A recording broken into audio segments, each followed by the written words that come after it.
Here we go now. Hey, guys. This is the back part of doing our podcast because I do not know how to functionally do them both at the same time. So right now you're in the backstage with Ryan and Allison as we see how I said your name first. You did. Ryan and Allison while I go hit the button for the podcast machine. Which is Hold your conveniently horses, located people. 2 feet away from you. Yeah. It's like We right need to get here. that thing a little closer. It's a little bit far from me right now. Oh, Jesus. Okay, hold on. Here we go.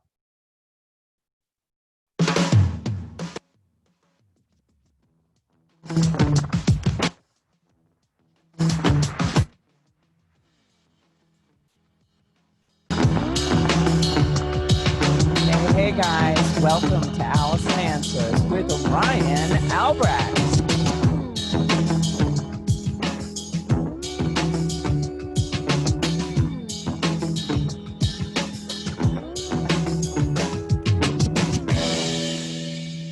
Hey, guys. This is Allison from Allison Answers, and we have our co-host, Ryan Albrecht. Hello, And hello. hello, Ryan. Hi, people. How are you all? We're so happy to be here. We are reminding us, we have to remind ourselves what our mission is because we can just start talking and get lost. So basically, our mission is Mission Awake. I'm going to remind everybody, including ourselves, that we are here for one mission and one mission only, and that is to give people a leg up, to help people who are out there who don't know that they don't have to live the way they're living, that all of us, we don't have to live the way we're living, that we have a choice. We have a choice to live a life that can be abundant, a life that can be filled with success and joy and happiness and good interpersonal relationships. We fall into lives often that are just set up for us, or we follow the norm, we follow social norms, and we just do what the mainstream is doing without, and kind of stay on a baseline because baseline feels safe. And our mission basically is to break baseline and to hit the highest heights because just our brain, the most amazing computer ever created ever, can blow up the Eastern Seaboard. So we need to understand that we are made for much more than this, and that's our message. Our message is we are more than our circumstances. Our message is we are more than our emotions. We are more than the distorted thoughts that keep running and running through our brain. We are more than the things that the world has told us we are. We are more than social norms. And anyone who succeeded anything in life ever throughout all of civilization has been people who have broke baseline, who have reached for the stars, who anything that's been created, made, computers, anything that we utilize today, any of the most valuable resources we have, beginning, who knows, with fire, for God's sakes, were people who thought outside of the box, who possibly ignored potential tragedy in order to succeed. Look at the freaking Wright brothers, for God's sakes, like flying and crashing constantly. Who does that? I wouldn't do that. Would you do that, Ryan? I certainly wouldn't. No. There's a lot of bodily harm. Anything that involves bodily harm, we're not doing. No, Sure. but back to the truth. The truth is we are mission awake. We are here to wake up as many people as we can before we hit our grave, because we have a lot of information rattling around in our brains that is totally useless in there if we do not share it with others. We have academic success, Ryan and I, but we don't really care much about that. And we have a lot of personal tragedy that we have overcome through triumph. And we spend a lot of time on personal development. So, and also helping people one-on-one, 1 hour at a time, to get places that they never thought they could get. So now what we want is we want to reach as many people as we can. So we're going to ask a favor of you, our faithful followers. We know who you are. We're watching you, okay, people? We know, and we're grateful. I just want to thank you. No, I'm not. I'm always kidding, but I'm really even while I'm kidding, I'm serious. It's weird. Mm. It must be a childhood thing. Like I'm like always making jokes. But anyhow, bottom line is we really are grateful. And we really, really, we're gonna ask you guys to do us a favor. Could you take our episodes, our shows, and could you put them on your pages, social media? We want to reach as many people as we can. We don't get anything out of this except for the joy we get from giving. And that's really what we want to do. It's, we're not, the only time we may ever endorse something is the Tushy. Is that what it's called? The Tushy? It is. It is. Maybe one day, what is the name of the company? Tushy? It's Tushy. I have found limitations. It does not fit some toilets. I had to take a jigsaw to it in the new apartment to get it to No, work. That's how stubborn I am. I had to customize it to make it fit. you have to tell the people what the Tushy is. So basically, the only thing we're willing to endorse and get money for, we don't even care if we get money because we just think it's such a funny thing to endorse. Yeah. We're not even looking for money. I lost track. I'm gonna have Ryan talk about the Tushy, but before that, I just want to ask you guys: could you just please like, share, throw it out there on social media, tell your friends, and like ask people to subscribe? You can review, and if you really think like we suck, you could certainly like keep it to yourself and keep it really close to your chest, people. We Do prefer you not tell us share you're right. shitty reviews, but if you got something good and you want to share how badass we are, do it today. We really need that kind of plug, because you know what, we're not marketers, we're just two therapists Yeah. who really care, and we just want it. Actually, and I have big vision. I believe like, why not? I think we could change the world, actually, Ryan. So tell them about the Tushy so they don't think we're weird. I think people might know what it is by now, but it's an I never knew. attachable. I wouldn't have It's a known. bidet attachment for your standard home toilet. Is what it is. Explain what a bidet is, Ryan. If we don't know that, then this. No, joke's don't gonna- say that, because now somebody out We're there, having- maybe 17, doesn't know what a bidet is. Like, why would a 17-year-old boy know what a bidet is? Who lives Yeah. like in Levittown? There's a They don't know. and there is a shocking lack of awareness around these products in this country. Apparently all over the world everyone uses a bidet, but here we're like, nah, we're just gonna smush it around.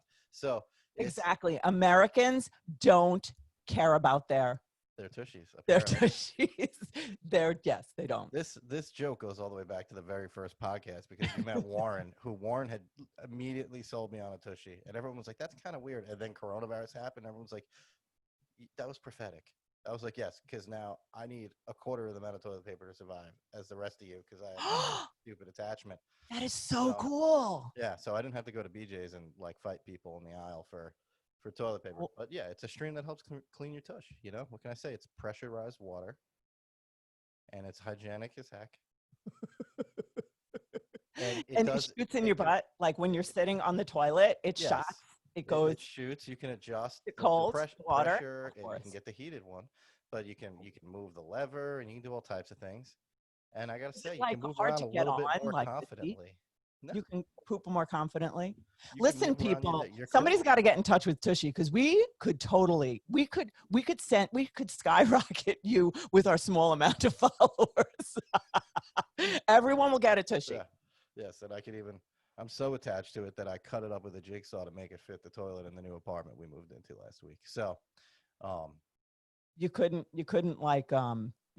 get off your wallet for the $80 for the new one. they didn't have. I'm just They don't have another size. So no, yeah, but there will be Oh. another one ordered because there are other alternative products. I won't name them just in case we could take this joke into sponsorship. But yeah, that one will be coming whenever it shows up. But You watch, somebody from Tushy's going to contact us one day, and they're One going to day. say, because it's the only product we will ever talk about. yeah, which is just ironic. Tushy, we are committed to you. If you We are. find us, Well, we will. We'll part support of, you. part of Mission Awake is understanding that standards for hygiene are pretty low in certain areas that you would be surprised. Yeah, And so, exactly. in all seriousness, read some articles, and a lot of problems are solved by shooting a little water on your tush. Just saying. I never knew this. Yeah.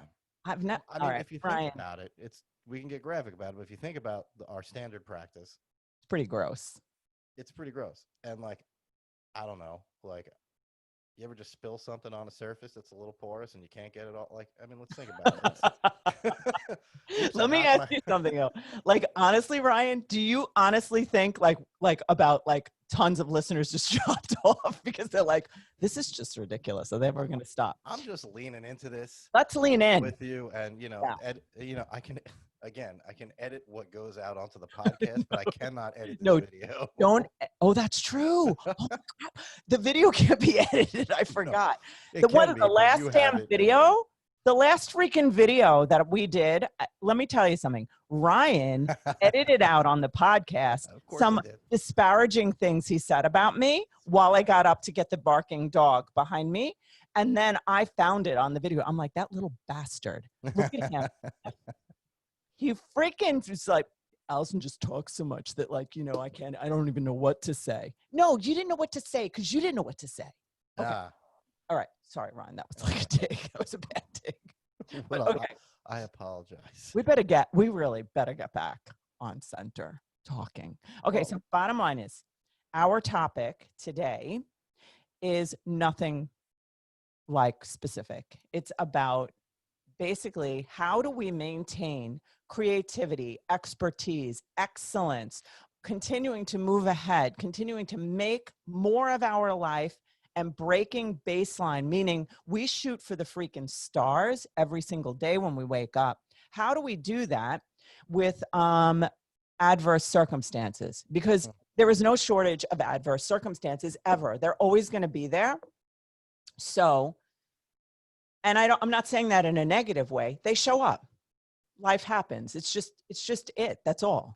Depending on But your perspective, everything, like depending on your perspective, regular things are adverse circumstances, right? So it's everything is the meaning, like what you just said. Yeah. Everything is the meaning we attach to it. So now I recently just lost my stepmom. I wasn't even going to bring this up, but I'm going to bring it up. And basically for months, we could not get into the hospital to see her. And she was struggling and suffering, being alone. She did not have the COVID virus, but she was alone and she was in a hospital. And basically, as a human being, she was my go-to person. She's the most wisest person I've ever met in my life. She's taught me so much of what I know. So many of the quotes and things I say come from her. So like one of the things that she would say is, there's always a solution. I think the 12-step program took that from her, but that's just my opinion. And then, but what she would say is, there's a solution. We just haven't found it yet, Allison. And I clung to that in my life when there was a difficult time, because I'd be like, wow, you know what? Yeah, there's one. That's like anything in life. Anything in life, it's always there. The money's there, the idea's there, the new life is there, the dream, the vision, the health that you want is there. You just haven't found it yet, pulled it into your life yet. And that's basically the whole idea. So back to what I was saying about her, just very quickly, is that I was thrown off. So the last thing I ever said to her, she ever said to me was, Allison, can you advocate for me? No one is listening to me because I'm elderly. No one will help me. Can you help me? I said, you bet your ass I can help you. What do you want me to do? She's like, can you call them and help me? And I'm like, I'll do it. I'm going to figure it out. I'm going to find out, because they were giving her like Valium. And so because she was upset and trying to tell them, I just want to know what's going on. Why won't you tell me what's wrong with me? Blah, blah, blah. So long story short, a week passes. I cannot get in touch with her. I used to call her every night. We would talk on the phone. Now they're moving her. She's pulling tubes out. I have no idea what's going on. I know they're sedating her, and I'm trying to get in touch with them. And now I'm on a mission. I told her I'd do it. I'm going to do it. So now I get in touch with different people in the hospital, and they were lovely, of course. And then basically I get a phone call as we're moving out of the building, the Lager Counseling Services building. I get a phone call that says, hey, from my brother. Basically, Nona is on life support. First of all, we didn't even know that.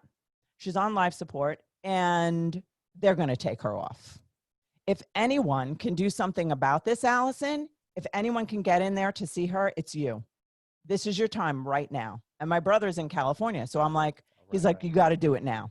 Meanwhile, I have furniture all over a parking lot. I got just me, my son, just a couple people moving furniture. And I'm like, I got to go. So we drive to New Jersey and I go, I basically call them on the way. I say, I have to see my mother. That's it. There's no other option. That's the only option I will accept. So basically for the hour and a half I'm driving and I have my 20-year-old son with me, he's just like going basically. And what ended up happening, why am I telling this long story? Because I'm going to tell you for a reason. Because when you make a decision to do something, every other person decided, no, they won't let you in. Every person I spoke to said, Allison, they're not going to let you in. Don't even try. But my brother said, if anyone can do it, you can do it, Allison. Just go do it. And that's all I needed to hear. And you know what? I did it. And what I want to say to you is the reason I'm telling you the story is because I was able to get in with diplomacy, it was a definiteness of purpose, as Napoleon Hill talks about in Think and Grow Rich. You have to have a definiteness of purpose, which I had.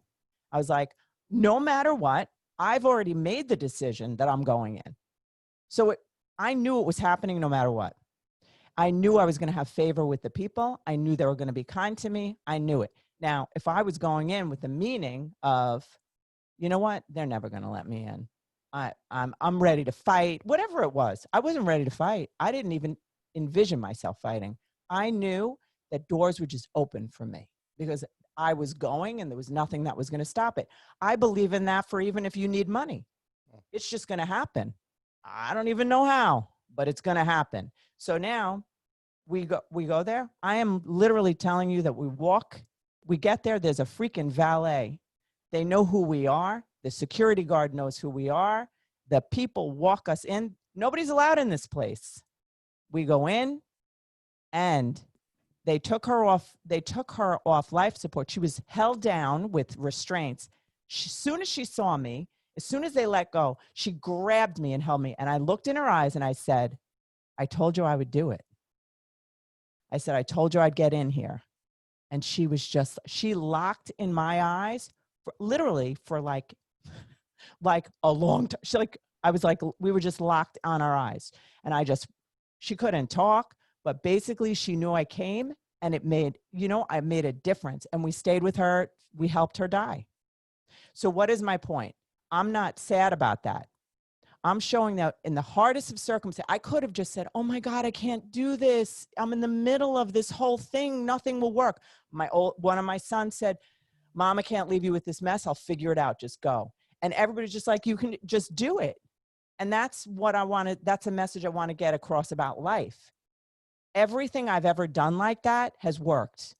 I made a promise to her, and you know what? Honestly, it made the end of her life have meaning that it wouldn't have had, because every single other person, and there's nothing wrong with their perspective, but every other person said that's not even an option. Oh. And whenever I hear someone say that isn't even an option, I feel like cursing. I want to curse so bad. I'm like, what the fudge? Are you out of your mind? Where did we learn that there aren't options? Where did we learn that? So, I mean, everybody, as soon as at work, isn't it true? Like somebody will say, like Lisa will go, well, we can't do that. I'm like, who said we can't do that? Like, where did that come from? I'm on such a No, it's everywhere. It comes from everywhere. I can think of the fun thing about this podcast is I'm in process all the time for this, right? Like, it's like always a perspective, but I'll come back to that. But so, yeah, no, we learn it everywhere, though. I think, you get told you can do anything when you're a kid, maybe, right? But that was a messaging for a while, right? Like Saturday mornings, it was like, you can be anything you want to be. And then adults just wait for you to get old enough. It's like, you remember that show American Gladiators, and you run the gauntlet, right? And everyone just pushes you. And I don't know it. Okay, but so just imagine running down the middle of a bunch of people and everyone's pushing you, trying to knock you off. And everyone just tells you their little experience that says, that's not realistic, and that's not realistic, and that's not realistic, and that's not, yes. over and over and over again. Yes. Even getting this apartment for me and Ellie, it was like, oh, I don't know. The landlord was uncomfortable, and like we kept going back and forth. And I was like, you know what, I'm done going back and forth. Like, you'd be blessed to have us. Like, I know my value, and if I'm not good here, then I'm not gonna worry about it. Yep. But we'll get the space we need for the family. Mm-hmm. It's the same thing, you know. All of a sudden, you'll never get in there. Well, you did, Exactly. right? Because it's not as if the people there want to keep you from that. Like, of course, Mhm. the preference. Healthcare professionals have had to adjust to circumstances that they're not fans of either. I have family in the Very true. medical field, you know, and they were talking about the job of the social worker Oh during God. COVID, Yeah. and like all this woman did was FaceTime. This is just one hospital wing, but all Yes. she did was FaceTime with sick people to their Mm. families, to Yep. arranging the final conversation that may Yes. or may not happen. Right, the person may come through, but still having to do all that. It's keeping track of their belongings so the families can get back and all that stuff. Mm-hmm. Um, the hospitals don't want to be in that position. The place your mother was, they didn't want to be in that No. position. Yeah. But I got to tell you something, what you just said is so profound because I wasn't even thinking that they don't, when you want, these obstacles in life, people don't want to put obstacles there. Like when I talk to customer service anywhere, they'll be like, well, that's something I can't do. I said, no, that's just something you think you can't do. I Uh-huh. said, have you thought about it? Really, you actually could do it because I know, and this, I literally say this to people in customer service. I said, because I know I run a business. And I know that if somebody got to me, I can do anything. I could do Right. anything for them.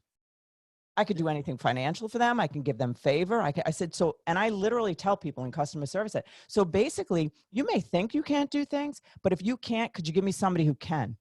Because this is happening. Right. Yeah. It's a tough, and even like I have problems doing that. Just say even in customer service, but like with Ellie and the baby, and the doctor's office isn't letting us in yet, or letting me in, and everyone's like, that's unacceptable. I'm like, it's largely fine, right? Like, it's, of course, do I want to be there? Yeah, but like, what I'm doing is removing the preconceived notions that these are magical moments that are only going to happen and define my experience becoming a father. And that's just simply not true. So instead, my story is I sat in the car holding my pee for 2 hours because the appointment went super long, not knowing what was going on. But I sat in that damn car, right? And That's I made right. it happen, and I made my schedule work to be there. Yes. And I'm going to do what I can. What you want me to go to this guy's office and start screaming at receptionists who don't like their circumstances either? Yeah. You know, for a Yeah. guy who's like, listen, I got to keep people safe. I've seen some, like, you're not hearing Yeah. a lot of what's Yeah. going on with pregnancy and COVID. He's like, Yes. I'm delivering babies, and there's been some stuff. And he's Oh like, God. Yeah. so I'm Not just, worth it. and I'm like, that's Mhm. fine. You know, like, they say I'm going to be there for the birth regardless of where we were at. But I believe we're only going to get better. So I'm not going to raise hell. Like, there's no, Yeah. sure, we're missing out on a few things. Okay, fine. But like, Yeah. But you know what? You're also getting something. yeah, Because you know what? Your baby's being born in a worldwide health crisis, which is something the baby's making history. yeah, And you all have a story to tell. such a Like, time as this about daddy that. sat here. This is what we had to do. Yeah. It's part of that baby's story, right? Which is cool. It's the part of her birth. It's part of all of it. Yeah, You it's know? insane. So as we're saying, yeah, you can do anything. We also know that what you're saying was a great point as well, that when I say this, I'm not talking about kicking in a door and being unreasonable to get my way. I don't mean that. No, absolutely. No. That's the last thing I mean. I don't hear that in you. I think No. Yeah. But I could see how it could be heard that way. But no, definitely. Like, it's also about diplomacy and being gracious to other human beings, right? Yeah. But where does all of this, like, difficult times, or like usually we're born into the life that was created for us socially, familially, in terms of our family, and we don't consider that we have the opportunity to create our life every single day. And every, loop of thoughts that come to you that tell you the reasons why it must remain the same in a way that you're not happy with, that's a big problem Big time. because it's untrue. any area of your life that you're having a difficult time in or that you're unhappy with, you want to look at the meaning you're attaching to it, first of all. And then you want to decide, hey, can I create, first of all, my environment? Ryan just moved into a place. Now you could see behind him that he's got crap laying around. Big deal. Doesn't matter. I'm not pointing that out for that reason. I'm saying Ryan gets to determine his space, his environment. All of us do, not just where we physically live, but the route we take to work, the way we interact with people, how we show up, how we dress. Who do I want to be today?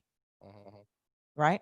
And now all that's running through my head right now, just to tell you, is that Ryan's thinking that Allison's talking too much because he absolutely mentioned it on the last podcast. No. So go ahead, Ryan. This is a misinterpreted situation, but Okay. I will continue. Well, we can go over it later. Yeah, we can review it. But no, it's so for me. I've been exploring a lot of concepts around ultimately what we accept, right? And then like what I want in my life and what I'm told are the parameters around my life, and kind of pushing back against that. But for me, like I saw an old friend the other day, so it made me like really introspective. I grew up with this guy, best friend, and then I saw the last text message we had was 2016. But I had a dream about his parents, so at 6 a.m. I messaged him on social media, and he's like, "I'm in the Hamptons doing a private chef gig. I'm gonna come by tomorrow when I leave." Wow. And I was like, "Oh, okay." It was beautiful. It was this amazing 5 hours of just talking, catching up. Can you hear me well? I can. I Yeah, hear you okay. very well. It sounds weird on this side. Yeah. So he was like, "I'm so proud of you." Right? He was like crying at like this little table of mine. He's like, "Look, your apartment's beautiful, and like you're having a baby, and all of these really great things." And it was a nice mirror for me, because sometimes I forget that's like what's the next piece, and because I've been focusing on like considering the physical part of my body, which has been the most ignored part of my body, my mind, my spirit, my emotions. I worked a lot there, and there's a lot of information. And I realized, I started identifying that there's this culture around it that masks itself as wellness, but it's really not about wellness, right? Like there's so many theories and different informations. And Are you talking about like physical health? Is that what you mean? But not just like fitness for aesthetics, like actual well-being, right? Yeah. Like Overall. health. Yeah. Yeah. And I was, there's so much out there, and everyone's got their ideas. And then I was watching a show, and these people basically decided they were going to live in Costa Rica and live amongst their food, essentially. Yeah. Right. And I was like, oh, look at these people. Yeah. They created this whole, calling it a commune would be a misnomer, because it's far too big for that. And there's schools and there's all this stuff. But ultimately, it's all people who want alternatives to the lives they were raised in, and they just went and made it. Wow. That's awesome. And I was like, oh, look at that. Well, they broke the baseline. Broke the baseline. The schooling. Right? The school. All the kids are schooled together. Yep. And there's no formal class structure per se. And a girl who spoke only Spanish, who was 7, by 9 was speaking German, English, and Spanish. I got it. And I was like, oh, okay. So that it's not. We tend to think the way we live is the only way. Yeah, and we don't realize how unbelievably limited the way we live. Look at the way our school system's being like totally taken down, restructured, everything. This COVID thing has shaken us up. It's actually shaken the baseline. Like, you can do things differently. You can create something new. You can do something, electronically. But before this, anything, like even people who would, I homeschooled my kids like for a bunch of years, a bunch of them for a long time, and they had great success on every level. But except when they didn't. But we'll go back to that after. But in general, there's a lot of criticism. But now homeschooling is like right up there. It's like, what can we do differently? Because this other thing didn't necessarily work, and it may not work in this environment. Yeah, I think it's like one big onion. Like every layer that you start peeling back, the systems that we accept as normal Mm-hmm. don't work, and we get pissed when they fight against us, right? We don't may not like the banking system or advanced education in this country or whatever, right? And we start, but we just accept it and we roll on. And then there are people like, no, it doesn't have to be that particular way. Like you shouldn't be indebted for the rest of your life to go get an education to have like a job that's useful to society. Like that's just ridiculous. You know, like the amount of debt I have to be a person, to train to be a person to help people is shocking. And it's like, It's ridiculous. it's like, I could have taught you all of that in the backyard, Ryan. you could have. Exactly. That's the thing. There really isn't. Yeah. The value of my education was not the books I could buy anywhere. It Yeah, was the exactly. perspective of the person teaching it, Exactly. which is a roll of the dice. I got pretty It lucky is. and I had some good teachers, but Yep. ultimately I paid a lot of money to have conversations with people. It would have been cheaper to be their clients Oh, yeah. for a year and Yeah, learn. exactly. That's how you learn. And Definitely. so, For sure. but I think this problem shrinks back all the way to us. Because Mhm. then now we look and we go, what about us? How do we live our lives? What's the limitation? Oh, Allison, you'd never be able to go in that office. They're not going to let you. The system is against you. And you're like, Mhm. no, I'm going to do it because it's going to happen. Right. And I remember that Friday because I was in the other office in Bohemia. Mm-hmm. And CJ was like, I got to go. You're going to be here all day, right? I was like, yes, I'll be here all day. Like, yeah, this building's fine. You guys go do what you got to do. And people like rallied around the situation to free you up. Mm-hmm. To do it. You know, I'll tell you. I'm so sorry. No, go ahead. Tell me. I just feel like, you know, it's like the hard times that open us up, like that break the barriers to our limitations. So, like, let's say if it was like, hey, could you go do this other thing? Now you would just say, I can't. But when a hard time comes, like, you know, the COVID, now it breaks the barriers. People say, oh, you could never have a mass exodus of kids coming out of school or everybody. But when you have to, it grows your muscles. That's how you change, you know? And I feel like that's, you know, or if somebody has a big health issue, you're talking about your health. What makes somebody deviate from societal norms or what everybody's telling them is the only thing that they can do? You know, how many things in our life are we being told that that is the only way you can do it? I mean, Ryan, come on. How many things do you hear that that's the only thing you can do? That's the only way to do it. It's all day. It's nuts. It really is. Yes. Like just like I said, like investigate. It's crippled me in making moves, like Mhm. for my health. How has because it done there's it? So much freaking information, and then I go and I find ideas, and then like I can either use those ideas or I could even cripple myself with too many ideas. Oh, yeah. It's so like we're talking about like looking at diet stuff, and you go online and you'll find some prevailing theories on how to diet certain ways and stuff. And then I was watching yet another documentary. And have you heard of a blue zone before? No. Okay, so a blue So zone. you're studying before you do it. Usually, this is What have I do. discussed with you about this? I do too much of this, but Okay. so a blue zone is a place where there's a high concentration of centenarians, people who are living into their hundreds. One of them is Sardinia in Italy. All right. I think they have a lot of dirt. I think that's the reason. They eat dirt. A crazy percentage of people living well into their 90s, into their hundreds. Only a third experiencing significant cognitive decline in their hundreds. Got it. And it's like, wait a minute. Like here, aging's it looked at entirely differently, right? Like again, culturally, it's expected. Yeah. And then they're talking to this guy. He's 101, and he walks 3/4-mile loops all day. And you know what he does? He leaves his house in his cute little 3-piece suit, and he walks up and down steps in this hilly little city. He stops in, has a glass of wine with his favorite bartender, and he loops back around uphill back to his place. Love it. He does that 3 times a day. Oh, I love it. And it's like, drunk by the third shot. I don't know, but his cognitive is there, Yeah. and their diet is not the diet you're going to find here. So it's like the truth of the situation is you can eat food, right? It's Yeah. the fact is what Yes. the problem is like the limiting factor becomes how we view it and how we interact Everything. with it and how, you know, we in our society handle the food situation. Whereas in there, everything is like, it was just gotten within a mile of the place Love it. and you're Yep. eating it. So carbs aren't going to kill you.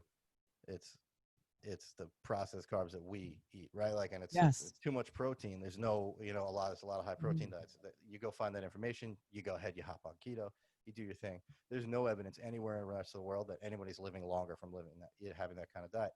But it's because the focus isn't how I live; it's how I look, Oh yeah, I got it. That makes. right? And so I'm running into all these ideas. I'm like, holy crap! Well, what Mm-hmm. if I don't set my own goal here? I'm never gonna figure it out, right?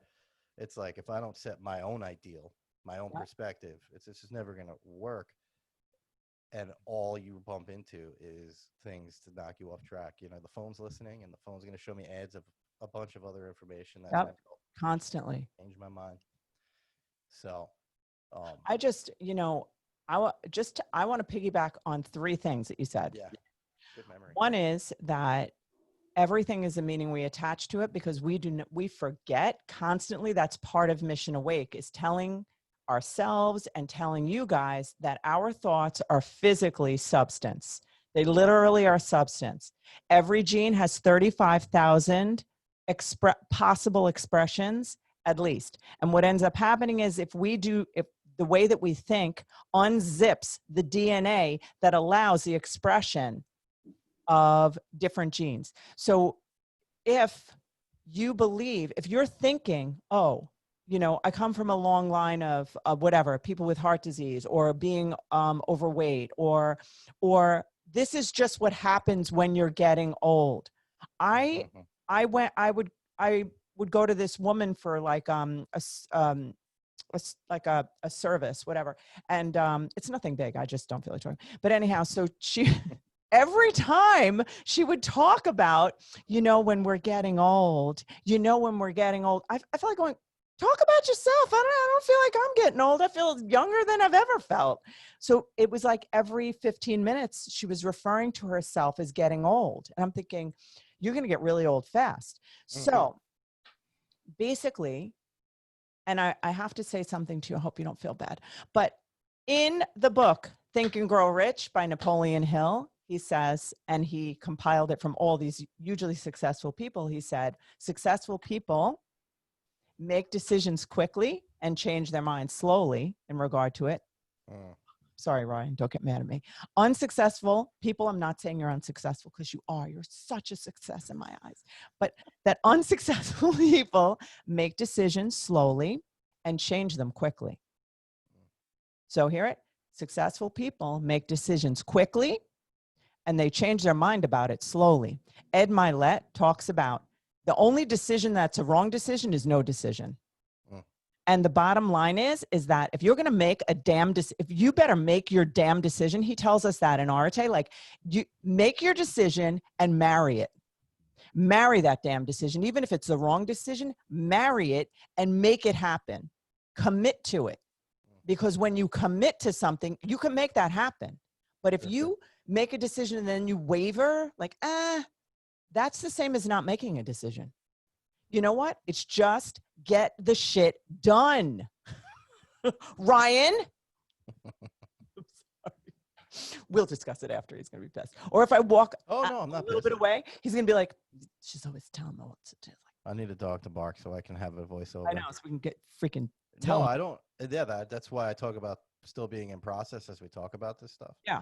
You know, there was like a hierarchy of how I set out what I wanted to address in my life. Yeah. And well, I was like, oh, okay. I kind of nailed a bunch of the stuff that I had. What's next? Oh, this one. You know, and yeah, I saved probably the hardest one for me last, although I wouldn't have thought it would be the hardest when I set out on changing my life 7 years ago or whatever. I definitely wouldn't have thought it would be. But because it seems surface. Physical change seems surface, but it really isn't. You know no, what I mean? my desires are like longevity, right? Like, I mean, I'll be 38 going on 39 when I have my first child. So Mm-hmm. how the next 2 decades play out for me physically, I'm really invested in that going well. Right? Like, Sorry. no, So you're fine. That's it. That's it. That's the so hard thought. for me not to interrupt. It's That's a fine. problem of mine. But anyhow, it's continuous. That's But anyhow, so listen, because I know we have to end. This whole thing is basically when you're describing this, I'm thinking, what did you just say? You just said something really important. Oh, about longevity, right? oh, longevity. My investments in longevity, not so much. The diet industry is a multi-billion-dollar industry, and basically diets don't work. It's a fact. Yeah. And the thing is that the thing that keeps them going is hopping from one thing to another. It's the same thing with personal development. You know, if you don't deal with what's underneath and deal with the systemic underlying problem, like to me, what's the for I mean, I don't want to do therapy on you, but basically the idea is what keeps you staying here looking at the options and not saying, I'm doing this, because every decision is the moment we're in. So it's just this moment, I'm going to love my body. This moment, every choice accumulates to a compound interest to a result. Yeah. And then what is the thoughts and the beliefs underneath? You know, we have the whole societal thing that says, hey, Ryan, you know, get the pizza instead of the, you know, broccoli salad or whatever, you know, because it's so much better. And you know, and everybody's having pizza. Look, pizza's a normal lunch, but it's not. We're just taught that. Oh, totally. It's like been doing so like tiny changes, right? So I've been trying capitalizing on little moments Mm-hmm. that have been accruing. So Mm-hmm. and it could be as simple as like I could sit down or I could vacuum. There you go. I could sit down or I could go empty the dishwasher Yep. or take the dogs for a quick lap around the block. Or so like I could sit down at 7 in the morning and chill when I'm alone. Or I could just start cleaning this place, keep myself moving, do some stuff. And that'll just continue to what happens is you get into a flow, feels good, you put some music on, you keep like for me anyway, I just keep going. And now I'm in the yard and I'm weeding. And now I'm this and that. So just Because encouraging like habits piggyback. yes. So Yeah. that's been like this. It's so slow, but it's so important because like I keep trying the big gestures. No, it Just accumulates, like you're yeah, saying. It's yeah. not slow. It's like saying somebody saying, "Oh, they're an overnight success." No, they're not. Nobody Do is. you know where they've been the last 26 years? Oh, I list so many examples in music of people Yes. who, because maybe like literally everybody that you hear on the radio was like operating under a different name and unsuccessful for a decade, Yes. like, Exactly. and then like somebody was like, hey, there's talent here. And there was a rebrand and a relaunch.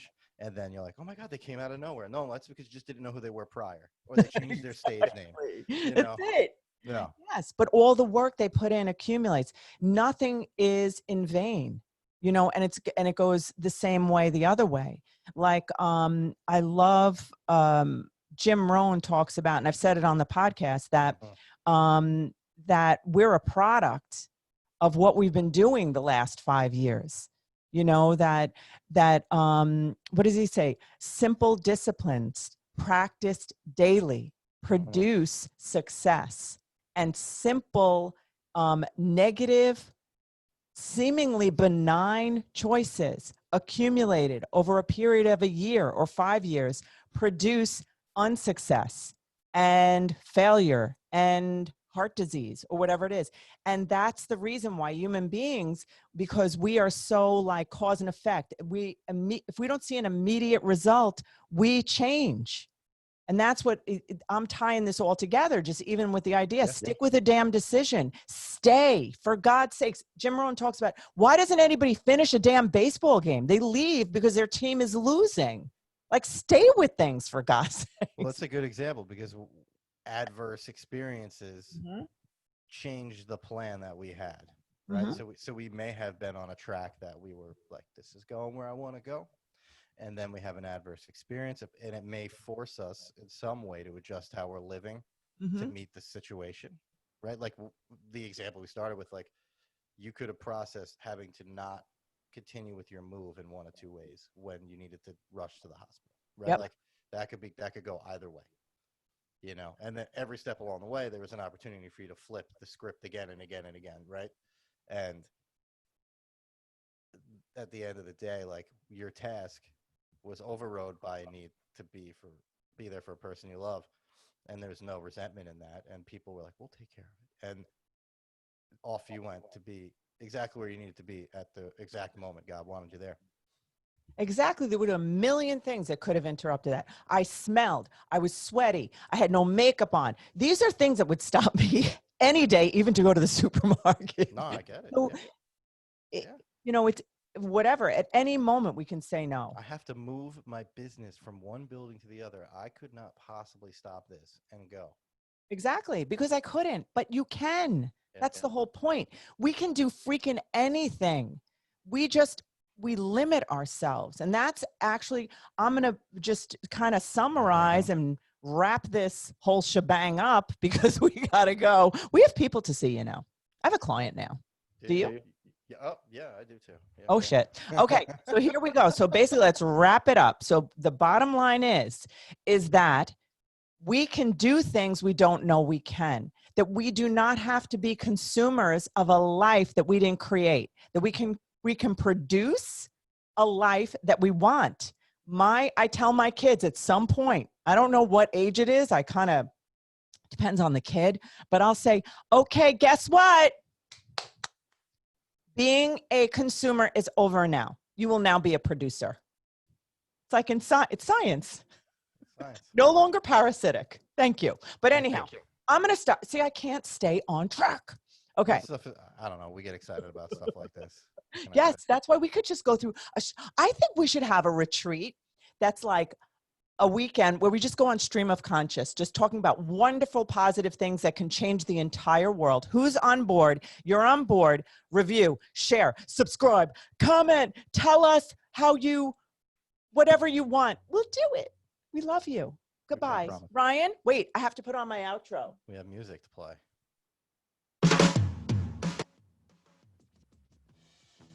Gotta go. Thank you so much for listening, guys. We really do appreciate you.